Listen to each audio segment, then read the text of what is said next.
Decisions, decisions. We make so many decisions every single day, don't we? Everything from like whether to get out of bed in the morning, to what to wear, what to eat, how we're going to interact with other people, how we're going to use technology, choices related to our work, our families, our health, our free time. Do we want fries with that? Everything. You guys made the choice to be here today, to be at Ren Church, and I'm so glad that you're here. And I know that some of you may have had that decision made for you. And you know what? We're glad that you're here too. I get it. I've been there too. So many choices. In fact, I would say that we make countless decisions every day, except that somebody decided to count them. Cornell University did a study where they tried to estimate how many distinct choices we make on average every day. So what number do you think they came up with? Let's do a little multiple choice quiz. Do you think they said we make approximately 3,500 choices, 17,000 choices, 35,000 choices, or 170,000? So let's see, show of hands, who says A, 3,500, B, 17,000, C, 35,000, or D, 170,000? We got somebody guessing just about all of those. That's very good. Well, the answer is C. It's 35,000. At least that's what they said. But when you think about that, I mean, that breaks down to over 30 distinct decisions we make every minute we're awake. I mean, that's incredible. Now, most of those decisions are probably inconsequential. They won't matter much in a year, right? Like, it wouldn't have made much of a difference, I don't think, if I had worn like a different color shirt today, right? Now, if we make the same small decision over and over again, that does sometimes make a difference long term. Like if we decide that we do want fries with that. If we say that over and over again, eventually that's going to make a difference. But then there are some decisions that we make that are very consequential, like whom to marry, where to live, decisions related to your career or job situation, how to invest your money, decisions related to parenting, what sports team you're going to support. Like, you know, the things that really matter in life. But seriously, I think there is one decision that matters more than any other choice we make in this life. And that is how we answer the question, who is Jesus? I believe that is a question with eternal ramifications. Like, it doesn't get much more consequential than that. And also, depending on what our answer to that question is, it's going to have huge impact on a lot of the other choices we make. Like, if we decide that Jesus really was who he claimed to be, that's going to greatly influence our priorities. How we handle money, how we interact with others, how we spend our free time, how we do our jobs, and a whole bunch of other things. Now, I know I am a preacher, and this is probably what you'd expect me to say, but I really do believe that there is no decision we make in our lives more important than this one. Months before his crucifixion, Jesus asked his disciples this very question: who do you think I am? Matthew chapter 16, starting with verse 13, Jesus asks, who do people say the Son of Man is? The Son of Man being Jesus' favorite way to refer to himself. And the disciples said, well, some say you're John the Baptist, who had just recently been executed, or Elijah, or Jeremiah, or some other like prophet from Old Testament time come back to life. And then he says in verse 15, but what about you? He asked. Who do you say I am? Simon Peter answered, you are the Messiah, the Son of the living God. And Jesus replied, blessed are you, Simon, son of Jonah, for this was not revealed to you by flesh and blood, but by my Father in heaven. So Peter's answer is confirmed by Jesus. He is the Messiah, or Christ. Those two words mean the same thing. God's chosen one, God's anointed one. He's the one who had been written about for many centuries. He would save God's people, and set up a kingdom that would never end. Peter also says that Jesus was the Son of the living God.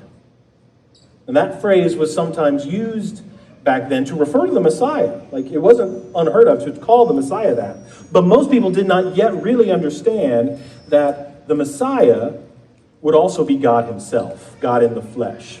I doubt that Peter fully understood that at the time. But it is clear from multiple moments in the life of Jesus that is exactly what he is claiming to be. One of those moments is the story we're going to focus on today, found in Matthew 26, starting with verse 57. We're going to read that in just a minute, but first, let's recap. This series is called The Week That Changed the World, and we've covered just like a few of the many things Jesus said and did in the week leading up to his crucifixion and resurrection, what we know as Holy Week. It started with Jesus entering Jerusalem to the acclaim of the crowds, and they waved their palm branches in celebration on what we call Palm Sunday, 1 week before Easter. That happens to be today, so happy Palm Sunday. We've talked about how many of the religious and political leaders didn't like Jesus at all, and they wanted to get rid of him. One of Jesus' own disciples, named Judas Iscariot, betrayed Jesus by telling those religious leaders where Jesus was going to be that's away from the crowds. Last time, we talked about Jesus' agonized prayers in the Garden of Gethsemane and how he was then arrested and taken into custody by people working for the chief priest. And that set up the strangest trial ever recorded. It's still in the middle of the night. It's the wee hours of the morning, which is a funny expression, wee hours. Most of the disciples have run away and hid. They probably think if Jesus goes down, they're next. But at least two of the disciples, Peter and John, they kind of stick close enough to follow what's going on. And in the home of Caiaphas the high priest, Jesus is put on trial. So let's read Matthew 26, starting with verse 57. Those who had arrested Jesus took him to Caiaphas the high priest, where the teachers of the law and the elders had assembled. But Peter followed him at a distance, right up to the courtyard of the high priest. He entered and sat down with the guards to see the outcome. The chief priests and the whole Sanhedrin were looking for false evidence against Jesus so that they could put him to death. But they did not find any, though many false witnesses came forward. Do we happen to have any lawyers in here? Anybody a lawyer? No, I didn't think so, no. I actually used to want to be a lawyer. Like when I was growing up, when people asked me, like, what do you want to be when you grow up? For a long time, that's what I said. I wanted to be a lawyer. Like I was interested in courtroom stuff, legal stuff, and people told me I'd be good at it, probably because I was argumentative when I was growing up. I even took 3 years of Latin in high school because a guidance counselor told me that if I wanted to be a lawyer, I should probably take Latin. In retrospect, I kind of wish I had taken a language that people actually, speak today, but oh bene, that's oh well in Latin. See, that's a little Latin knowledge drop for you. But starting in my sophomore year of high school, God redirected my life, and here I stand before you, not a lawyer. But I do still find that stuff interesting. Like I like TV and movies and books that deal with that legal stuff, like John Grisham, that kind of thing. But whether you've ever been a wannabe lawyer like me or not, you might be interested to know that this trial of Jesus was wildly irregular, arguably illegal. The Sanhedrin, you may know, was the Jewish ruling council. It was made up of both Pharisees and Sadducees. We talked about those groups a few weeks ago. A normal Sanhedrin trial would have taken place during the day, first of all, not the middle of the night, and in the temple courts or another public place, not in a private home. So it's already pretty shady. But now the Sanhedrin needed to prove that Jesus did something illegal. Well, in that legal system, they needed to have 2 different witnesses provide testimony that Jesus had broken the law. But the testimony had to agree. And then they could formally accuse Jesus. And even though there were a lot of people willing to make up lies and throw around accusations, they did not agree. That's the thing with lies. See, it's tough to be consistent. Here's what it says next. Finally, 2 came forward and declared, "This fellow said, I am able to destroy the temple of God and rebuild it in 3 days." Then the high priest stood up and said to Jesus, "Are you not going to answer? What is this testimony that these men are bringing against you?" Okay, so the best they could do was to say that Jesus made some sort of veiled, vague threat against the temple. Now, Jesus did say something kind of like this. It's recorded for us in John 2:19. Jesus answered them, "Destroy this temple, and I will raise it again in 3 days." Now, John explains a couple of verses later that when Jesus said this, he was speaking metaphorically about his own body. So, it's a weak case based on a misunderstanding. And Jesus could have easily explained that, but here's how Jesus defends himself. But Jesus remained silent. He doesn't defend himself. He says nothing. But it's not because he's guilty of any wrongdoing. For one thing, this whole thing is just so silly. He doesn't need to dignify this with a response. Plus, he knows he has to go to the cross. So him trying to defend himself wouldn't accomplish anything positive. But by this point, the high priest seems to be losing his patience. And so, with Jesus under oath, Caiaphas blurts out the big question, the one everybody wants to know. The high priest said to him, "I charge you under oath by the living God. Tell us if you are the Messiah, the Son of God." "You have said so," Jesus replied. Now, don't misunderstand this. This is not Jesus shrugging his shoulders and saying, "If you say so." Sometimes I hear people try to put that spin on it. That's not what it is at all. In the original Greek language, this is emphatic. It's like Jesus is saying, "Bingo, you got it. That is exactly who I am." But then Jesus isn't done. He goes on, "But I say to all of you, from now on, you will see the Son of Man sitting at the right hand of the Mighty One and coming on the clouds of heaven." Okay. Jesus is referencing a prophecy from the Old Testament book of Daniel, Daniel chapter 7, about a Son of Man who would one day come. Now, this Son of Man is really fascinating in the Old Testament. The Son of Man would be both human and divine. He would be God, and he would rule over the entire world forever. He would be like God on earth. But most Jewish people back then, even the ones who knew the Bible really, really well, did not realize that the Son of Man and the Messiah were going to be one and the same. They thought they were 2 separate people. But Jesus, right here, he's claiming to be both very bluntly. That night, in front of the Jewish ruling council, Jesus boldly and clearly claimed to those who knew that scripture to not only be the Messiah, but God himself. It was a stunning moment. Thus the reaction of the high priest. Then the high priest tore his clothes and said, "He has spoken blasphemy. Why do we need any more witnesses? Look, now you have heard the blasphemy." To tear your clothes back then was a sign of extreme grief or outrage. And that is another custom that I am glad we no longer keep. Aren't you? Because for one thing, every time you watch a ball game, there'll just be a bunch of people walking around with torn clothing. But the high priest knows exactly what Jesus is claiming. He understands it perfectly. And he considers it blasphemy. He's so upset, he rips his clothes. Okay, blasphemy. What exactly is it? That's not a word we normally just throw around a lot normally. Blasphemy is to intentionally mock or disparage God.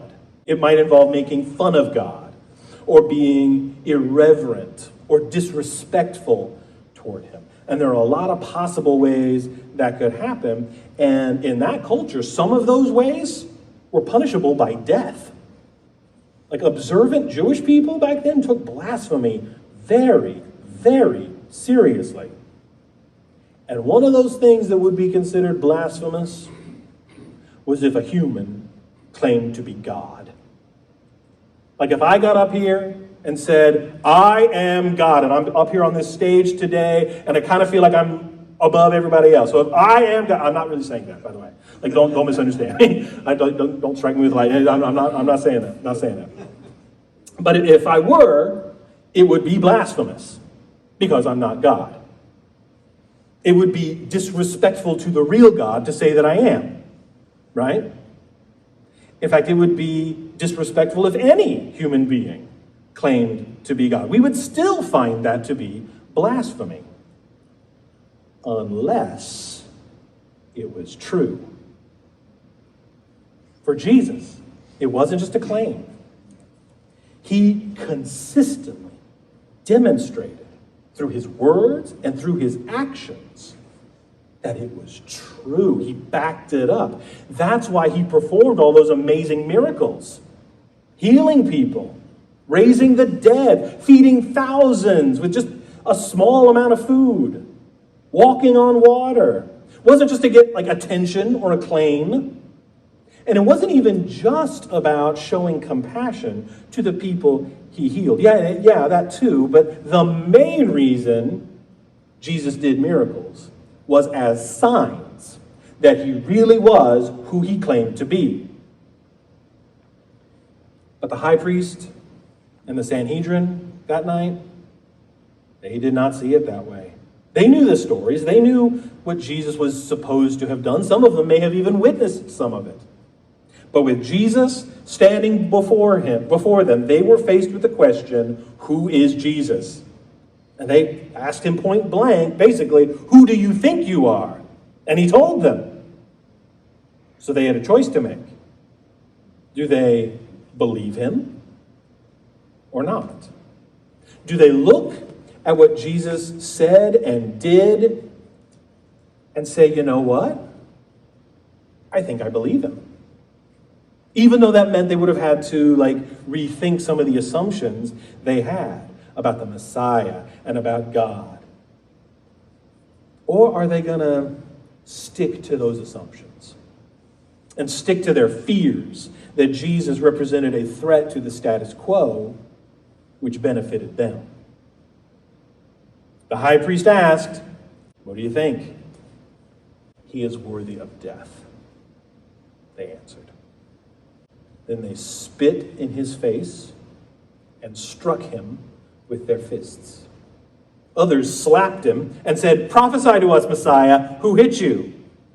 In other words, oh, you think you're God in the flesh? Well, prove it. Who just slapped you? Who was it? Talk about blasphemy. The Jewish leaders weren't allowed to carry out their own executions, not in situations like this. So they had to involve the Romans. And that's why first thing in the morning, they marched Jesus before the Roman governor, Pontius Pilate. Romans didn't care about blasphemy against the Jewish God. So the Jewish leaders, they had to portray Jesus to the Romans as this dangerous revolutionary, this wannabe king.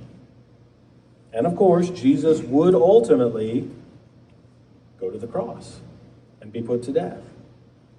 We will talk more about that and what happened afterwards next week. Easter Sunday, you don't want to miss it. But the question the Jewish Sanhedrin had to answer that night is the same question for us today. Who is Jesus? Who is he to you? Many people down through history and right on to the present day really like Jesus. They love what he taught, what he stood for, his compassion, his wisdom, do to others what you would have them do to you. They're all about it. There has never been a more influential teacher than Jesus of Nazareth. But they're not so sure about the whole Son of God thing.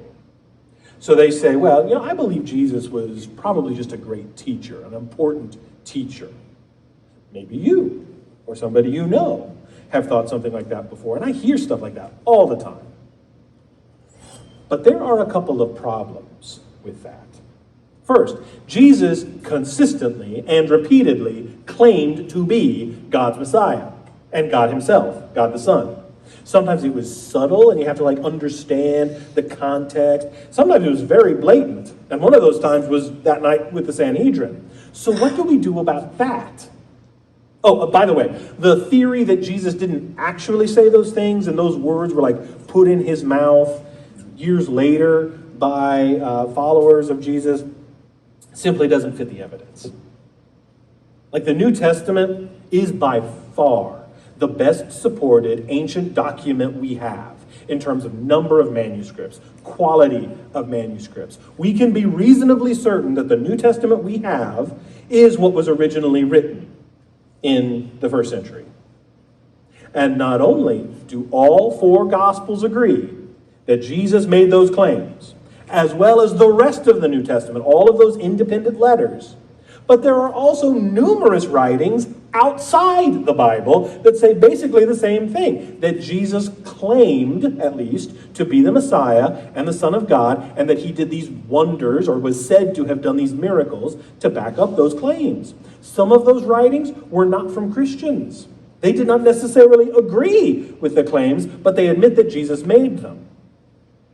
Add to that the fact that that's what he was convicted for by the Sanhedrin, blasphemy. He made himself out to be equal with God. There's no other reason for him to be killed otherwise. And so it becomes pretty clear that Jesus did, in fact, make those claims. And if that's true, what does that mean? One of my very favorite authors, C.S. Lewis, breaks it down logically in a famous example in an amazing book called Mere Christianity. If you never read it, read it. He says that really there are just three choices. One is that Jesus is a liar, that he knew he wasn't really the Son of God, but he said he was, that he willfully deceived people. But why would he do that? What would he gain from it? Riches?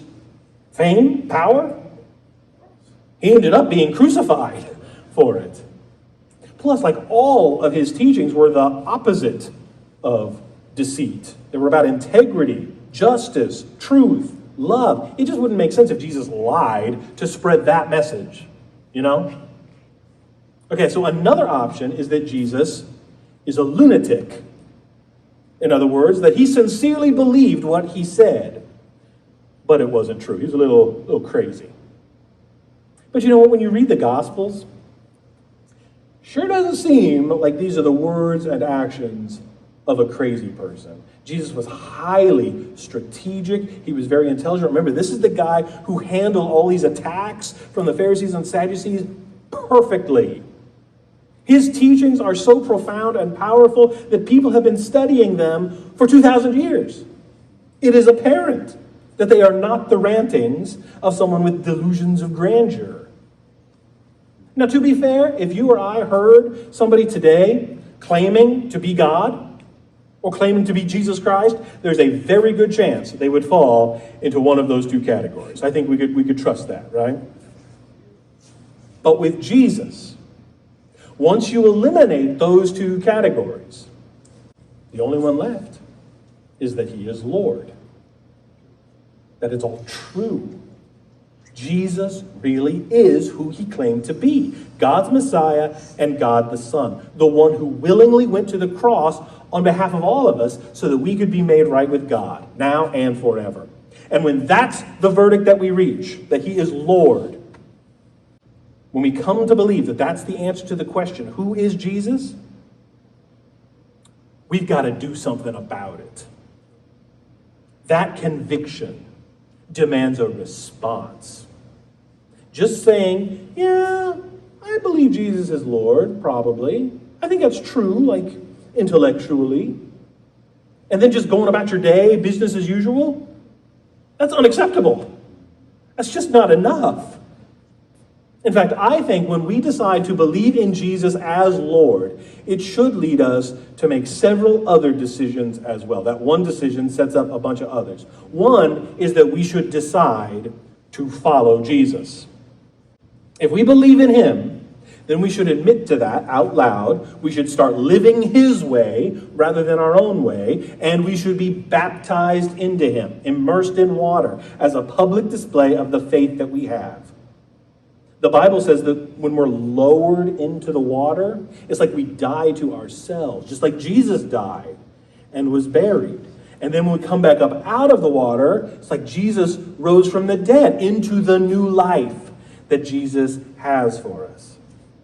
I am so excited that there is someone in our church who made that exact decision this week. Kelsey Hilscher, many of you know, she was baptized this week at our house. Jen and I have known Kelsey since before we even launched, longer than almost all of you. She was one of the very first members of our family Wren group almost 2.5 years ago. She had very little by way of church background, and she had lots of questions about Jesus, about the Bible. We even talked about baptism for a long time. And last Sunday, she said to Jen, "Can I be baptized this week? I'm ready." And so she came over to our house, and Jen baptized her in our pool. It's awesome. And if there is anybody else who believes in Jesus, but hasn't yet been immersed, hasn't been baptized by immersion, let's talk. Let's do this. Don't wait 2.5 years like Kelsey did. We could do it today if you're ready. Once we make the decision to follow Jesus, there's more decisions that follow. We should decide to become more like Jesus. So we spend time in his word. We spend time in prayer. We live in community with other Jesus followers. We impact the world around us with his love. We learn what it means to live life as God intended, with integrity and joy and peace, and above all, love. And over time, by the power of God's Spirit living within us, we will become more like Jesus. We'll become the people God created us to truly be, new creations. And this is not a decision we just make once and we're done. This is an everyday decision to die to ourselves and to follow hard after Jesus. Now, we will not always get it right. We'll never be all the way there in this life. In fact, sometimes we mess up pretty badly, like Peter did the night of Jesus' trial. We're not going to really get into his part of the story today. You can keep going in Matthew 26 if you want to read it. But the very same guy who was the first to speak up among Jesus' disciples and say, "I know who you are, Jesus. You're the Messiah. You're the Son of God." That guy, while Jesus was standing trial before the Sanhedrin, Peter was outside denying 3 times that he even knew Jesus, just as Jesus predicted that he would. Sometimes, even if we believe in Jesus, we're still going to mess up. But in his grace, after his resurrection, Jesus restored Peter. He forgave him. And he would eventually use him in a very powerful way to spread the good news about Jesus. And he can do the same for us. And that leads me to one more decision I think we should make when Jesus is our Lord. We should decide to share Jesus. If Jesus really is who he claims to be, and I think he is, I believe that he is, that is too important to keep to ourselves. That news is too big. It's too good. If this is true, it changes everything. It provides hope in this messed up, broken, unfair world. It gives us strength and purpose for today and hope for tomorrow. So let's tell people about it. Why we have the hope that we have, so that they can have that hope as well.